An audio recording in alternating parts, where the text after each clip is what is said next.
이하 19장 1절부터 7절까지 말씀입니다. 구약성경 596면입니다. 네, 1절부터 교독하겠습니다. 히스기야 왕이 듣고 그 옷을 찢고 굵은 배를 두르고 여호와의 전에 들어가서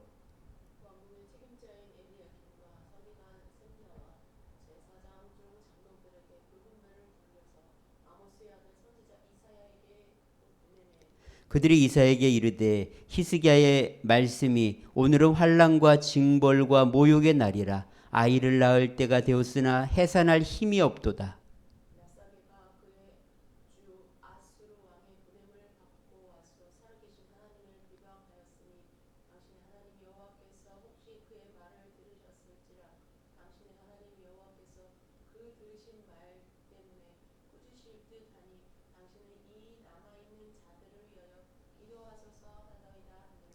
이와 같이 히스기야 왕의 신복이 이사야에게 나아가니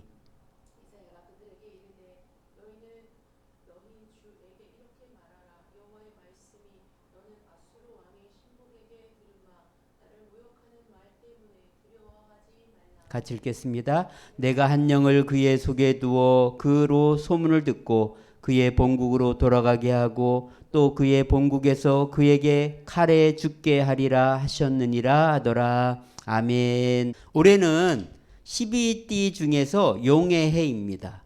보통 용은 실제로 존재하는 동물이 아니라 상상 속의 동물이라고 생각합니다. 그런데 이 12띠의 동물을 보면 모두 존재하는 동물인 것을 알 수가 있습니다. 그래서 저는 이 용은 공룡의 한 종인데 멸종된 후에 상서로운 동물로 취급되었다고 생각합니다. 이 사실 공룡이란 말은 1842년 영국의 리처드 오원에 의해서 만들어졌습니다. 그런데 성경에 보면은요, 이 공룡과 비슷한 표현이 있는데 욥기 40장에 보면은 베헤못, 그리고 욥기 41장에 보면 리워야단이라고 말이 나옵니다. 이것이 공룡이 아닐까 생각됩니다. 이 욥은 BC 2000년경 아브라함, 이삭, 야곱과 같은 족장 시대의 인물입니다. 그러니까 공룡은 그때도 존재했다고 볼 수 있다는 것이죠. 그럼 언제 멸종되었을까? 과학자들은 6,500만 년 전 지구에 날아온 소행성이 충돌하면서 멸종되었다고 생각합니다. 하지만 저는 성경을 근거로 노아 홍수 후에 BC 2000년경 이후 화산 폭발이 일어나면서 그 화산재로 인해서 지구온도가 급하강했고 북반부에 빙하가 쌓였다고 봅니다. 약 500년간 내린 눈이 700m 두께로 지구의 30%를 덮으면서 해수면이 낮아집니다. 이때 바닷길이 열리면서 사람들은 더 따뜻한 땅을 찾아서 전 세계로 흩어지게 됩니다. 자, 이렇게 흩어지는 그 배경은 바로 바벨탑을 쌓았기 때문에 하나님이 심판하신 것이라 볼 수가 있습니다. 자, 사람들이 흩어진 후 해빙기가 오면서 이제 그랜드 캐년 같은 지질 구조가 만들어집니다. 그리고 또 이때 화석의 0.0025%에 불과한 동물 화석들이 매몰되었다고 볼 수가 있습니다. 이렇게 거대한 공룡들도 빙하기와 그리고 해빙기 기간에 적응하지 못하고 멸종되었다는 것이죠. 산업혁명 이후 지구의 평균 온도는 1도 상승했는데도 불구하고 1900년 이후 멸종된 척추동물은 477종이나 됩니다. 그렇다면 빙하기에 5도 낮아졌다면 공룡도 충분히 멸종될 수 있다고 봅니다. 어쨌든 용은 상상 속의 동물이 아니라 실존했으나 멸종되었다고 생각하면 좋을 것 같습니다. 여러분, 이렇게 엄청난 힘과 위험을 가진 동물도 변화에 적응하지 못하면 사라진다는 것입니다. 1964년에 우리나라 100대 기업이 있었는데 2000년까지 35년을 생존한 기업은 겨우 16개밖에 되지 않았습니다. 변화에 적응하지 못하면 공룡처럼 모든 게 사라질 수 있다는 것입니다. 여러분, 세상은 너무나 빠르게 변하고 있습니다. 변하지 않으면 꼰대가 될 수밖에 없습니다. 여러분, 지구가 돌아가는데 영향을 주는 일이 아니면 이해해주고 품어주면서 살아가야 될 줄 믿습니다. 자, 우리 로마서 12장 2절 말씀 같이 한번 읽어보겠습니다. 너희는 이 세대를 본받지 말고 오직 마음을 새롭게 함으로 변화를 받아 하나님의 선하시고 기뻐하시고 온전하신 뜻이 무엇인지 분별하도록 하라. 여러분, 새해 2024년이 시작되었습니다. 진정한 변화는 어디서부터 시작될까요? 마음을 새롭게 할 때 변화됩니다. 그리고 더불어서 하나님의 뜻을 따라 살아갈 때 우리의 삶에 진정한 변화가 일어납니다. 여러분, 하나님의 뜻을 따라 살려면요, 성경 묵상과 기도가 필수입니다. 2024년에는 꼭 성경 한 번 이상 읽고요, 또 새벽 기도도 주 1회 이상은 매번 드리면서 여러분의 삶이 변화되는 삶이 될 수 있도록 더 성장하는 삶이 될 수 있기를 간절히 소망합니다. 자, 이번 주는요, 우리 평화교회 변화에 정말 중요한 시간입니다. 13일 날 잔금을 지불하면 이제 우리 평화교회 예배당이 드디어 세워집니다. 그리고 14일부터 25일까지 유튜브에서 배운 대로 이제 교회를 꾸며가려고 합니다. 7년 전에 개척할 때도 직접 꾸민 것처럼 다시 꾸미면서 이제 개척하는 마음으로 다시 시작하려고 합니다. 우리가 할 일은 기도하며 함께 주님의 몸된 교회를 세워가는 것입니다. 주님이 얼마나 기뻐하실까요? 특별히 이런 시점에서 이 남유다의 왕인 히스기야 왕을 살펴보게 된 것은 너무 감사합니다. 이 히스기야 왕의 아버지 아하스는요, 정말 악한 왕이었습니다. 이방 사람들의 가증한 일을 따라서 몰록을 섬겼고요, 아들을 불가운데로 지나가게 했습니다. 아수르 왕을 찾아가서 다메섹에서 제단을 보고 그 제단을 똑같이 예루살렘에 만들었습니다. 그리고 아하스 왕은 성전을 폐쇄하고 하나님께 드리는 제사를 금지하였습니다. 여러분, 이런 왕은 없었습니다. 정말 하나님의 도우심을 구하지 않고 아수르를 의지하는 악한 일을 범했던 것입니다. 그럼에도 불구하고 그의 아들 히스기야는요, 아버지가 하는 것을 보았음에도 불구하고 달랐다는 것입니다. 히스기야가 왕이 되자마자 가장 먼저 한 일이 뭔지 아십니까? 우리 역대하 29장 2절 3절 한번 읽어보겠습니다. 히스기야가 그의 조상 다윗의 모든 행실과 같이 여호와 보시기에 정직하게 행하여 첫째의 첫째 달에 여호와의 전 문들을 열고 수리하고, 이 아하스 왕이 성전에 세운 우상의 제단을 제거하고 더러운 것들을 다 없애고 성전을 수리하였습니다. 첫째 해 첫째 달에 왕이 되자마자 가장 먼저 우선적으로 바로 하나님의 성전을 정결하게 하는 일을 했다는 것입니다. 심지어 우상들을 깨뜨리고 모세가 만든 이 놋뱀에 분향하자 그 놋뱀까지도 부숴버렸습니다. 성전을 깨끗하게 하는 일을 역대하 29장 17절에 보면은요, 16일 정도 걸려서 했다는 것을 이야기하고 있습니다. 여러분, 사람들은요, 조상 탓하고 가문 탓하고 환경 탓을 할 때가 많이 있습니다. 여러분, 그것은 어리석은 일입니다. 시간을 낭비하는 것입니다. 히스기야는요, 아버지를 원망하고 그 아버지에 따라 살지 않았다는 거예요. 히스기야는 첫날부터 아버지와 다른 길을 걷기로 결심하고 행동에 옮기며 믿음으로 나아갔다는 것입니다. 여러분, 하나님께서 보시기에 옳은 일이라면 우리는 하루라도 미루면 안 됩니다. 내가 할 수 있는 것이라면 새롭게 시작할 때 그때 하나님의 역사가 일어난다는 것입니다. 신학자 C.S. 루이스가 쓴 스트로테이프의 편지에 보면은요, 이런 이야기가 있습니다. 영국 신사가 일주일에 한 번씩 도서관에 가서 책을 읽는 습관이 있었습니다. 마침 책을 고르는데 종교 서적이 눈에 들어왔습니다. 신사의 마음속에 호기심이 생겼습니다. 하나님은 어떤 분일까? 그때 사탄이 찾아와 이렇게 속삭였습니다. 쓸데없는 생각하지 말고 밥이나 먹으러 가자. 신사는 하나님에 대한 생각을 억제하고 식당으로 갔습니다. 점심을 먹는데 또다시 하나님에 대한 생각이 떠올랐습니다. 그러자 사탄은 속삭였습니다. 밥 먹는데 소화 안 되게 우선 밥이나 먹고 생각하자. 식사를 끝내고 하나님에 대한 생각에 또 깊이 잠기려고 하자 또 방해를 합니다. 그런 생각은 한가할 때 하자. 오늘은 집에 가서 할 일이 많으니까. 결국 신사는 하나님에 대한 아무 지식도 얻지 못한 채 도서관을 나왔다는 것입니다. 사탄은 집으로 돌아가고 있는 이 신사의 뒷모습을 보면서 미소를 띄었습니다. 여러분, 사탄은요, 지금도 우리에게 하나님에 대한 일들을 미루게 합니다. 핑계를 대면서 계속 연기하도록 한다는 것입니다. 히스기야 왕이 지금 즉시 첫날부터 하나님이 기뻐하신 일을 하고 새로운 도전을 시작한 것처럼 오늘 우리들도 그래야 된다는 거예요. 여러분, 내일부터 한다고 하지 말고요, 오늘부터 시작할 수 있길 원합니다. 오늘부터 새로운 도전을 시작할 수 있길 원합니다. 왜요? 내일은 나의 시간이 아니기 때문에 그렇습니다. 자, 이렇게 실행력이 좋은 히스기야 왕 4년에 충격적인 일이 발생합니다. 그것은 바로 북이스라엘에 아수르가 쳐들어와서 3년간 포위했고, 그리고 히스기야 왕 6년에 함락되고 마른 것입니다. 나라가 망하고 말았습니다.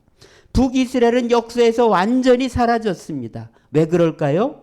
열왕기하 18장 12절에 보면 그 이유를 이렇게 말합니다. 한번 읽어볼까요? 이는 그들이 하나님의 여호와의 말씀을 듣지 아니하고 그의 언약과 여호와의 종 모세가 명령한 모든 것을 따르지 아니하였음이더라.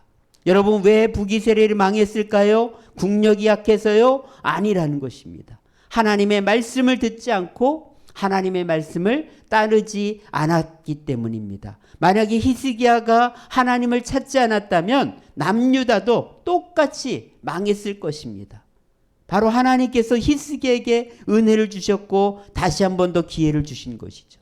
많은 사람들이 교회를 다니고 하나님을 믿으면서도 하나님의 주권과 통치를 믿지 않는 사람들이 많습니다. 여러분, 세상 사람들, 돈 많은 사람들, 힘 있는 사람들에 의해서 세상이 움직일까요? 여러분, 그렇지 않습니다. 세상을 만드시고 우리를 만드신 하나님께서 통치하시고 다스리고 있습니다. 자, 마태복음 10장 29절에 보면은요, 그렇게 말하는데요, 참새 2마리가 한 아사리온에 팔리지 않느냐.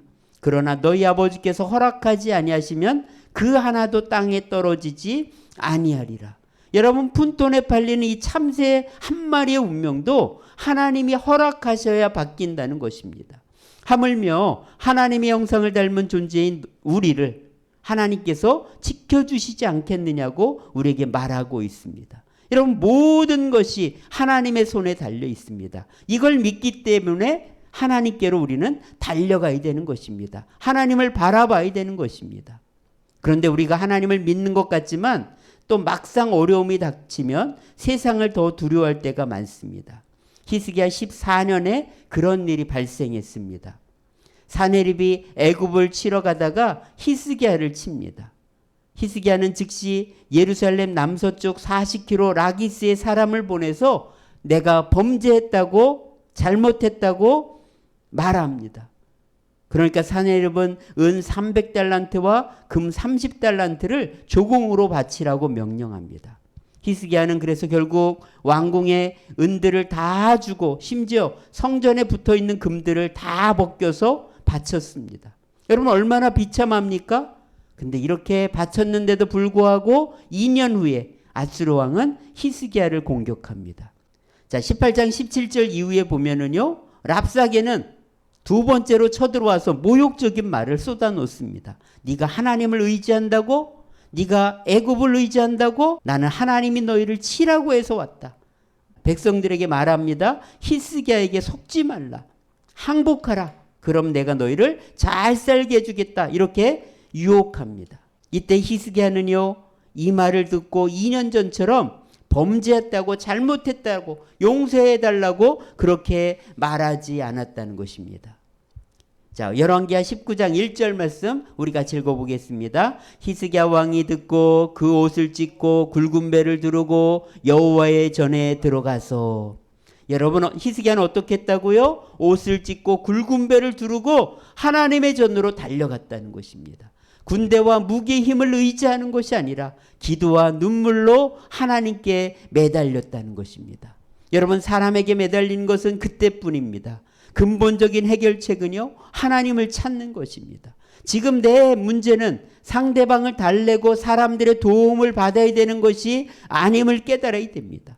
이 문제의 진정한 해결자는요, 하나님이라는 것을 믿는 데 있습니다. 이걸 믿는 사람들은요, 성전으로 달려갑니다. 예배당으로 달려갑니다. 그리고 무릎을 꿇습니다. 그때 하나님께서 우리를 반드시 도와주신다는 것이죠. 자, 그리고 나서 히스기야는요, 이사야 선지자에게 신하들을 보내서 하나님의 말씀을 묻습니다. 하나님은 이사야에게 말씀하십니다. 나를 모욕하는 그들을 두려워하지 말라. 내가 소문을 듣고 돌아가게 할 것이고 본국에서 칼에 죽게 될 것이다. 35절 37절에 보면은요, 그것이 어떻게 성취되었냐면 밤에 하나님의 사자가 군사 18만 5천 명을 쳐 죽였습니다. 다 성장이 된 것이죠. 하나님을 모욕하는 자에게 하나님은 이렇게 초자연적인 방법으로 심판하셨던 것입니다. 또 사네립은 자기 아들들에게 죽임을 당하는 비참한 신세가 되었다고 말하고 있습니다. 여러분, 히스기야는 처음에 사람을 의지했습니다. 그러나 그것은 일시적인 해결책에 불과했습니다. 하나님께 엎드리고 이사야 선지자에게 기도를 부탁했습니다. 중보 기도를 요청했습니다. 그리고 하나님께 간절히 부르짖었을 때 하나님은 이사야에게 놀랍게 역사해 주셨다는 것입니다. 시편 81편 10절 한번 읽어보겠습니다. 내 입을 크게 열라 내가 채우리라. 오늘 하나님, 우리가 입을 크게 열고 하나님을 향해 부르짖으며 나아갈 때 우리를 채워주신다고 약속하고 있습니다. 목마른 사슴처럼 간절하게 하나님을 찾고 나아갈 때 우리에게 분명히 큰 은혜를 주실 줄 믿습니다. 자, 이렇게 큰 기적을 경험한 후에 히스기야는요, 죽을 병에 걸립니다. 하나님은 이사야 선지자를 보내서 죽을 거니까 준비해라고 말씀하셨습니다. 그런데도 히스기야는 어떻게 했을까요? 벽을 향해 하나님께 기도했다는 거예요. 뭐라고 기도했을까요? 내가 주께서 보시기에 선하게 행한 것을 기억하옵소서. 이렇게 통곡하면서 기도했습니다. 여러분, 나는 과연 히스기야처럼 내가 하나님을 위해서 이렇게 선한 일을 행했습니다. 주님, 나를 불쌍히 여겨 주옵소서. 이렇게 기도할 제목이 있는지 모르겠습니다. 여러분, 선한 일로 구원받는 것은 아닙니다. 하지만 하나님을 감동시킬 만한 이런 믿음의 행위가 우리에게 분명히 있어야 될 것입니다. 놀라운 것은 이렇게 기도했을 때 하나님은 바로 응답하셨죠. 내가 내 기도를 들었노라 하시면서 15년을 더 살게 해주셨습니다. 그런데 15년 생명 연장이 그에게 축복이 되지 못했습니다. 자기가 기적을 경험한 것을 축하하러 바벨론 왕이 사신을 보냈는데 그들에게 자신의 업적을 자랑했다는 것입니다. 교만이 틈탄 거예요. 하나님이 나에게 이런 일을 행해 주셨습니다. 이렇게 고백하는 것이 아니라 내가 이렇게 큰 일을 했습니다 하면서 자신을 드러내고 말았습니다. 결국 자기를 드러내니까 결국은 하나님의 영광을 가로채고 말았던 것이죠. 두 번째는요, 15년을 더 살면서 태어난 왕이 므낫세 왕입니다. 그런데 이 므낫세 왕은 이스라엘에서 가장 악한 왕이 되었다는 것입니다. 그래서 결국은 오히려 15년을 더 산 것이 축복이 되지 않았어요. 왜요? 하나님을 의지하지 않고 하나님께 온전히 겸손하게 나아가지 않았기 때문입니다. 여러분, 오늘 우리는 히스기야를 통해서 인생 승리의 비결을 배우게 됩니다. 성전에 올라가 하나님께 무릎 꿇으며 나아갈 때 하나님 그를 점점 겸손하게 해주셨다는 것입니다. 그리고 하나님과 연합하며 나아갔을 때 어떤 어려움도 극복할 수 있는 놀라운 은혜를 경험케 해주셨다는 것입니다. 여러분, 내 이름으로 하려고 하면은요, 우리는 쓰러지고 넘어질 수밖에 없습니다. 교만해질 수밖에 없습니다. 그러나 하나님 앞에 무릎 꿇으며 하나님이 도와주셔야 됩니다. 하나님만 바라보며 나아갈 때 우리는 다시 힘을 얻고 일어설 수 있고 우리의 모든 상황은 다 변화될 수 있을 줄 믿습니다. 근데 문제는 뭐예요? 히스기야처럼 점점 우리는 변질될 수 있다는 거예요. 변질되지 않게 해서 어떻게 해야 될까요? 평생 무릎을 꿇으며 나아가야 됩니다. 나를 높이지 말고 다른 사람을 무시하지도 말고 하나님을 높이며 살아야 됩니다. 날마다 새로워져야 됩니다. 여러분, 공룡이 새로워지지 않으면, 변화되지 않으면 그 엄청난 동물도 한순간에 사라질 수밖에 없다는 것을 기억하면서 오늘 우리가 날마다 변화를 추구하기 위해서 정말 하나님께 무릎 꿇고 나아가며 정말 히스기야처럼 하나님을 바라보는 그런 온전한 우리의 믿음이 될 수 있기를 원합니다. 기도하겠습니다. 하나님 아버지 감사합니다.